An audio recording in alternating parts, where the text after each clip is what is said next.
Bonjour à tous, c'est Boronis et on se retrouve pour une nouvelle vidéo pour notre apprentissage sur RPG Maker VX Ace pour créer nous-mêmes notre jeu vidéo. Donc la dernière fois on a créé notre première map et on a donc fait parler notre premier PNJ, donc on peut une fois de plus regarder un peu ce qu'on a fait. Donc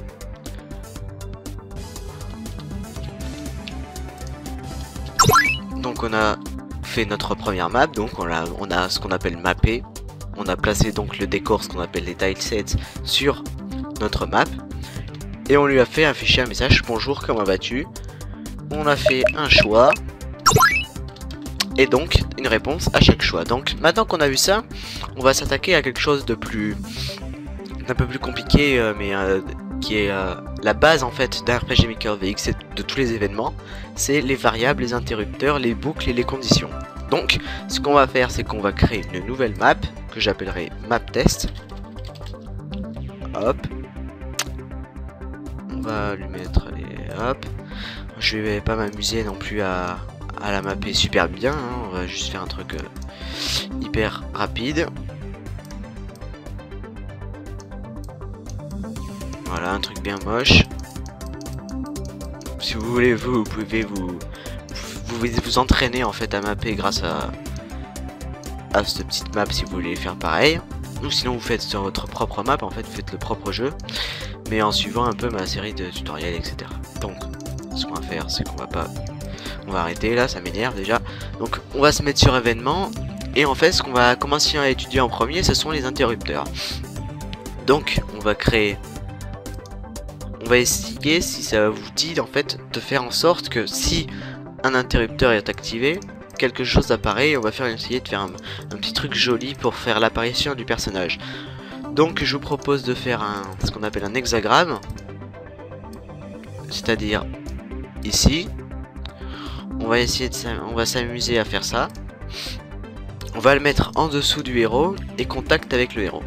Donc ce qui fait qu'à chaque fois que le héros marchera dessus, ce qu'on va activer apparaîtra. Donc d'abord, avant de faire ce qu'on va activer, on va faire un petit personnage, un petit PNJ. On va faire insérer dans commande de l'événement et on va pas s'attarder en fait à afficher un message, etc. Ce qu'on va faire, c'est on va aller dans gestion globale, donc premier onglet, et modifier un interrupteur. Donc activer ou désactiver un interrupteur. Donc notre interrupteur, on va l'activer. Donc là, c'était un petit test.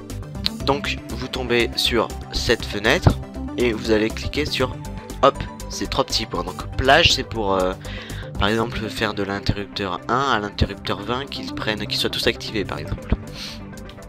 Donc vous cliquez donc sur ces trois petits points et ceci va s'afficher, cette fenêtre. Donc vous pouvez aussi définir autant d'interrupteurs que vous voulez. Et nous on va s'attarder donc à notre premier interrupteur et on va l'appeler par exemple personnage. On l'active, donc là interrupteur 0001 personnage est activé. Donc maintenant que ceci est fait, on va essayer de faire un peu notre petit personnage, le personnage qui va s'afficher. Donc hop, donc on va lui donner une apparence quelconque, hein.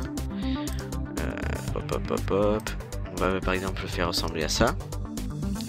Et donc on va faire en sorte qu'il s'active que quand l'interrupteur personnage est activé, c'est-à-dire que vous allez dans conditions, vous faites ce que j'ai fait, c'est-à-dire que hop, vous cliquez sur l'interrupteur et vous sélectionnez personnage, mais personnage sera directement sélectionné vu que c'est la variable 1. Donc pour jouer sur cette map, donc parce que vous voyez que si vous jouez en fait, vous allez là donc tomber sur la première map que vous avez fait, c'est pas la map sur laquelle vous êtes en train d'éditer sur laquelle vous allez tomber, heureusement, hein, parce que vous imaginez si pour changer de map, hein, ce serait chiant que ce soit la dernière map qu'on a édité sur laquelle on va jouer. Donc ce qu'on va faire, c'est que on va placer donc le point de départ de notre héros, c'est-à-dire qu'on va le mettre ici.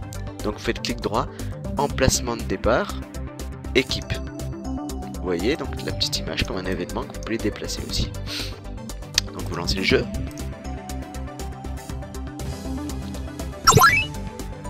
Donc là vous voyez qu'il y a notre hexagramme et pas notre petit personnage donc on a placé. Et dès qu'on va marcher sur l'hexagramme, paf, il apparaît. Et donc là, vous pouvez lui parler, etc. Mais peut-être que vous avez envie, par exemple pour faire un objet qui s'active et qui se désactive à chaque fois que vous marchez dessus, vous voulez envie aussi que si vous remarchez sur l'hexagramme, ben il va disparaître en fait. Donc ce que l'on va faire, c'est que pour quelque chose de simple à vos yeux, ce qu'on va faire, c'est qu'on va faire, vous allez cliquer sur une nouvelle page pour pas manipuler les conditions, et là vous allez faire l'interrupteur personnage est activé, parce que donc si l'interrupteur 1 n'est pas activé, l'interrupteur, l'événement va faire en sorte que l'interrupteur 1 soit activé. Donc la prochaine fois qu'on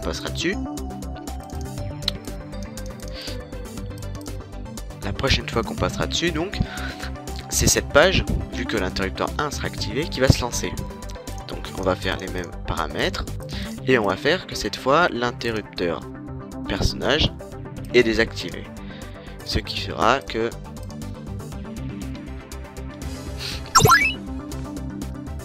il s'active, il se désactive. Donc vous voyez, c'est simple, c'est rapide et c'est déjà pas mal à faire. Mais là vous voyez que c'est un peu brut en fait l'apparition, cette apparition. Donc la petite technique, qu'on va voir ça tout de suite, c'est faire en sorte donc que quand vous activez cet événement, et ben il y a une petite animation sur le personnage qu'on a activé. Donc vous allez faire clic droit, insérer, vous allez en onglet 2 et vous faites afficher une animation. Donc dans effet d'animation, vous allez comprendre ce que c'est et vous faites la cible de cet événement. Donc j'ai pas nommé mon événement personnage, mais je sais que c'est l'événement 2. Et l'animation, je vous propose donc de mettre lumière brillante. Vous allez comprendre pourquoi. Ce sera pas mal du tout. Et vous faites copier, CTRL-C, CTRL-V ici. Et normalement, quand vous allez le lancer, voilà ce que ça devrait nous faire. Vous voyez, il y a une petite animation, genre une petite lumière en fait brillante qui s'est activée donc, et qui a fait... on dirait en fait que ça a fait apparaître notre personnage. Et donc pour le faire disparaître aussi, sauf qu'en fait pas du tout. Le personnage a disparu bien avant en fait, ou il est apparu bien avant, sauf que ça donne une illusion en fait que ça apparaît en même temps. Là vous pouvez le voir derrière qui était déjà apparu. Donc maintenant qu'on a vu ça, on a vu les interrupteurs. Mais il y a un autre type d'interrupteur que je vais, pour vous illustrer cet interrupteur, vous montrer comment faire un coffre. Donc les coffres, il y a un moyen très simple d'en faire, c'est que vous faites clic droit. Là, vous avez nouvel événement. Maintenant, vous allez faire événement rapide. Et là, vous voyez qu'il s'affiche contrôle téléportation, pardon, porte, coffre et auberge. Donc nous, on veut faire un coffre. Hop.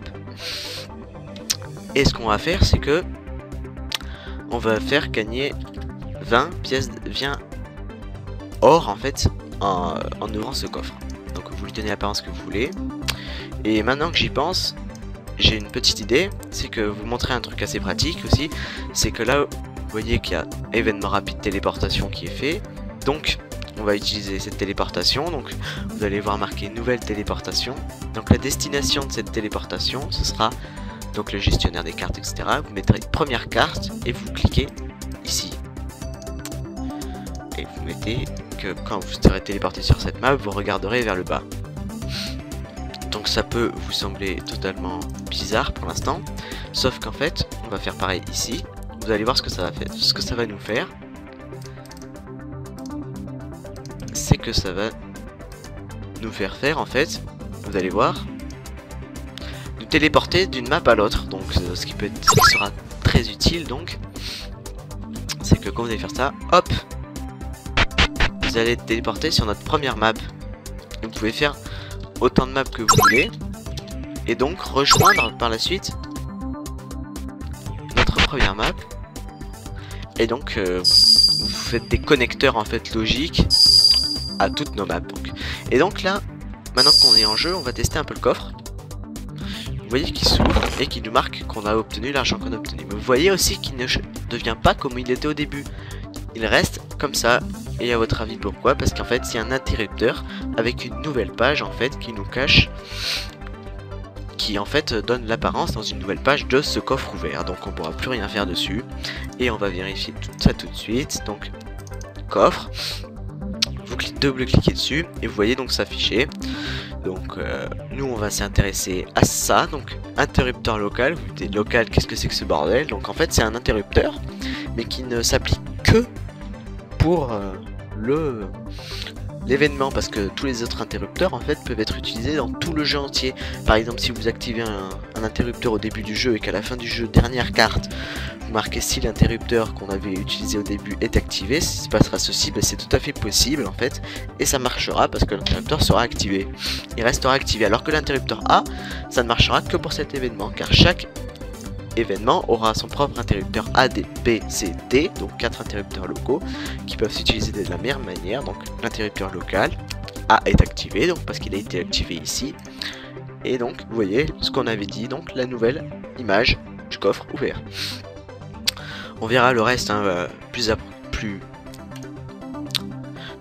approfondi donc plus tard. Donc vous pouvez aussi tester donc la portée de l'interrupteur. Vous allez faire en sorte que non, on va pas faire ça, on verra ça après. Maintenant qu'on a vu les interrupteurs, on va faire vous pouvez lui faire afficher un message, donc on va attendre avant d'afficher un message. Ce qu'on va faire, c'est que on va étudier les variables. Donc les variables, c'est quoi? Les variables, ce sont des valeurs, vous avez peut-être entendu au lycée ou au collège. Et donc ce sont des valeurs à laquelle on va assigner des nombres. Donc ce qu'on va faire, c'est que vous allez cliquer sur donc modifier une variable et vous allez voir cette fenêtre s'afficher. Donc vous pouvez faire comme ça, vous pouvez sélectionner aussi votre variable.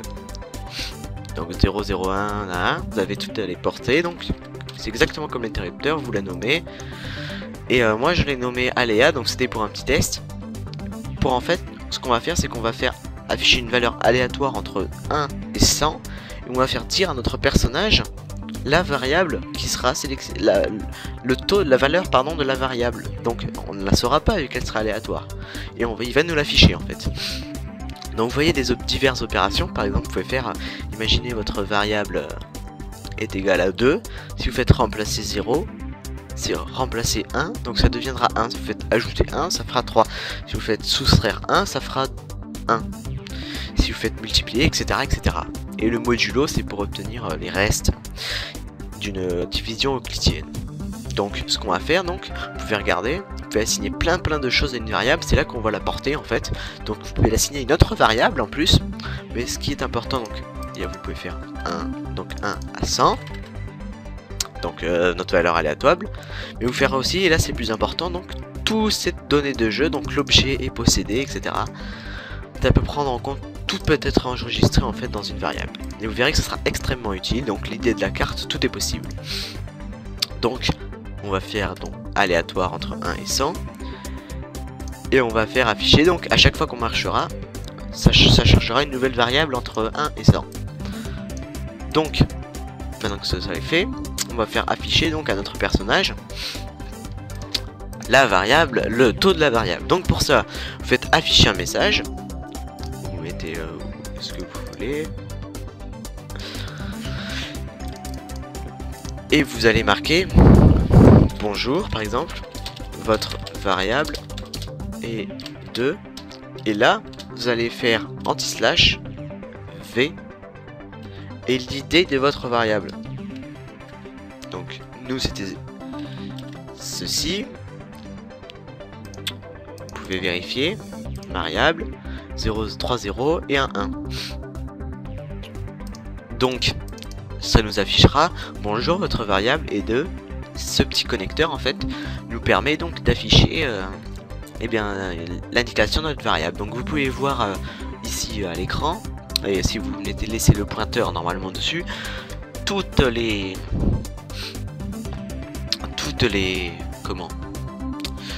sortes de petits trucs à faire comme ça, ou slash par exemple anti-slash i qui affiche l'icône, etc.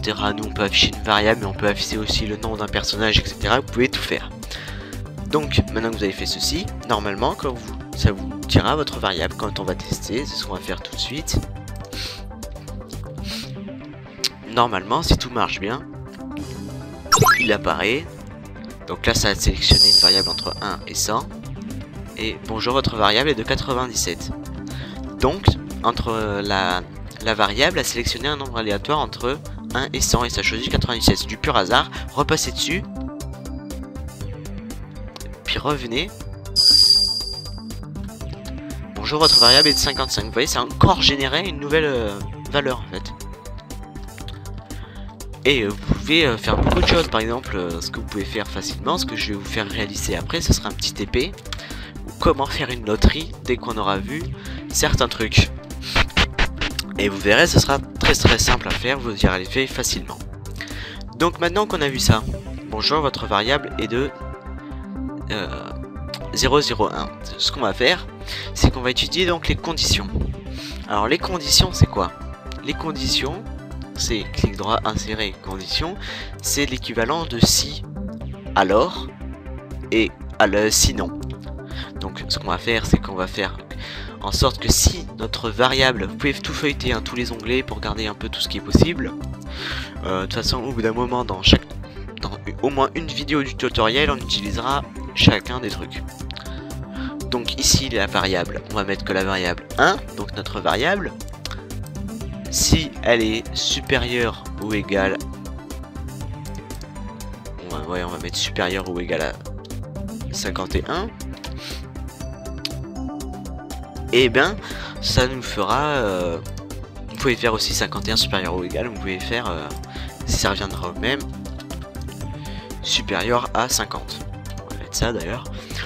Et vous voyez s'afficher donc ceci. Donc on peut le traduire par si la variable aléatoire est supérieure à 50, alors ceci va s'effectuer, et sinon, si ce n'est pas le cas, ceci va s'effectuer.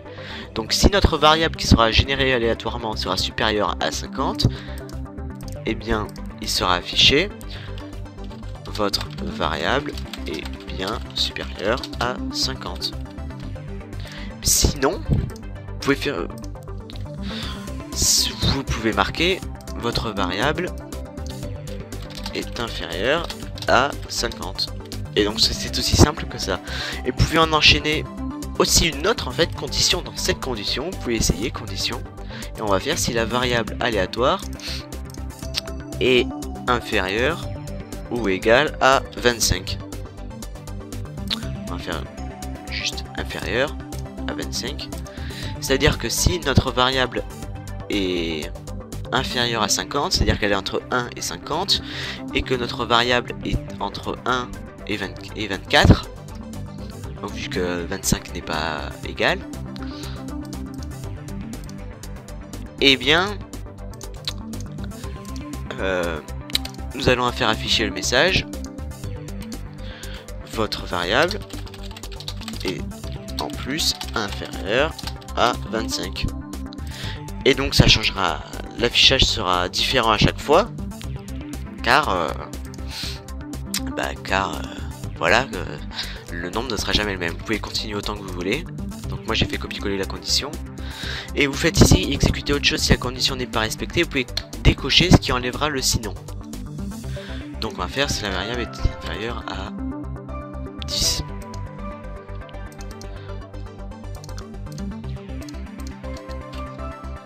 Est inférieur à 10. Et on va tester. Donc on a enchaîné plein de conditions. Vous en aurez beaucoup plus par la suite. On a affiché plein d'un coup, donc on va tester ça. Hop, une valeur a été générée. Votre variable est de 12. Donc notre variable est inférieure à 50. Là, vous pouvez pas dire le contraire. Et notre variable est en plus inférieure à 25. Mais elle n'est pas inférieure à 12.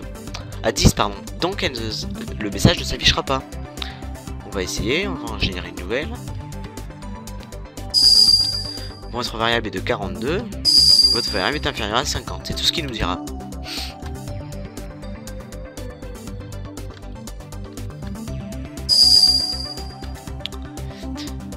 J'aimerais bien avoir un nombre supérieur à 50. Vu que c'est pas moi qui commande ce genre de truc, c'est pas très pratique. À 60, voilà, suffit de demander. Votre variable est bien supérieure à 50. Et voilà, et vous pouvez continuer autant que vous voulez. Et donc, ce qu'on va faire, vous pouvez aussi faire un interrupteur. Ce qu'on va faire, c'est que si sur ce personnage, on va tester aussi la portée de nos interrupteurs. on va faire que condition donc, si l'interrupteur personnage est activé, c'est pour ça que je pouvais pas le faire tout à l'heure parce qu'on n'avait pas encore vu les conditions, donc maintenant on les a vues. Si l'interrupteur personnage est activé, ce bon monsieur là nous dira, attendez que je retrouve sa tête par contre. Ah, je vois que tu es passé sur mon hexagramme. Donc, ce texte ne s'affichera que s'il est passé sur l'hexagramme. C'est-à-dire que si l'interrupteur 1 était activé, vu que le seul moyen d'activer l'interrupteur 1 est de passer sur l'hexagramme, et bien ça ne s'affichera qu'à ce moment-là. On va essayer de tester. Donc, sans avoir marché sur l'hexagramme. Donc attendez, je vais faire un petit truc. Voilà, oulala, petit bug. Disons que c'est pas très au point. Normalement, voilà, quand vous faites Alt Entrée, en fait, ça met le jeu en plein écran, mais moi j'aime pas du tout parce que ça fait tout moche, tout pixelisé. C'est mieux en petite résolution, mais je voulais juste aussi vous montrer ça. Donc le Alt Entrée pour mettre dans cette position. Donc bonjour, comment vas-tu? Que faire? Ça va, tant mieux alors. Il ne nous dira rien. Alors maintenant, on va passer sur notre hexagramme. Hop, on va voir notre valeur. 200. Alors là, parfait. Votre variable bien supérieure à 50. Nickel. On va lui parler. Bonjour, comment vas-tu? Que faire? Dire que ça va, tant mieux alors. Ah, je vois que tu es passé sur mon hexagramme. Et puis il a capté. Il a capté qu'on était passé sur l'hexagramme, tout simplement parce que l'interrupteur 1 est activé. Donc là, je viens de le désactiver. Normalement, il ne dira plus rien. Et voilà, il ne dit plus rien. Donc vous voyez que les variables sont très utiles ainsi que les conditions. Et je vous propose donc de faire un petit défi. Donc, c'est essayer de réaliser une loterie. Donc, pour la prochaine vidéo, je commencerai par vous montrer la solution d'une loterie. Donc, une loterie, qu'est-ce que j'entends par loterie en fait? C'est que vous allez faire... je vais vous donner un petit indice, comment le réaliser, vous le réaliserez. Vous ferez un personnage de PNJ, un vous dira bonjour, veuillez sélectionner veuillez acheter un ticket. Vous ne ferez pas le système d'achat de tickets, etc. hein. Tout ce que vous ferez, c'est que vous direz un choix avec marqué acheter un ticket. Si le ticket est acheté, vous ferez tenez voici votre ticket. Et vous ferez par exemple la variable ticket. La variable ticket est entre 1 et 10. Ensuite, vous direz pour savoir si votre ticket est gagnant, rendez-vous à mon collègue. Donc vous allez ensuite faire pour son autre copain qui vous dira condition, si la variable ticket est égale à 5, félicitations, vous avez gagné le gros lot. Sinon, si la variable est égale à etc. etc. Et j'aimerais beaucoup que vous essayiez donc de réaliser ce petit TP. Si vous avez du mal, n'hésitez pas à laisser un commentaire. Et si vous y arrivez, n'hésitez pas à m'envoyer un MP me montrant le code pour que je vous dise si c'était bien ce à quoi je pensais et si c'était très bien réalisé. Vous serez très fiers de vous après avoir réalisé cette petite loterie, je vous l'assure. Donc sur ce, je vais vous laisser, je vous retrouve pour un prochain épisode sur cet apprentissage de RPG Maker VX et donc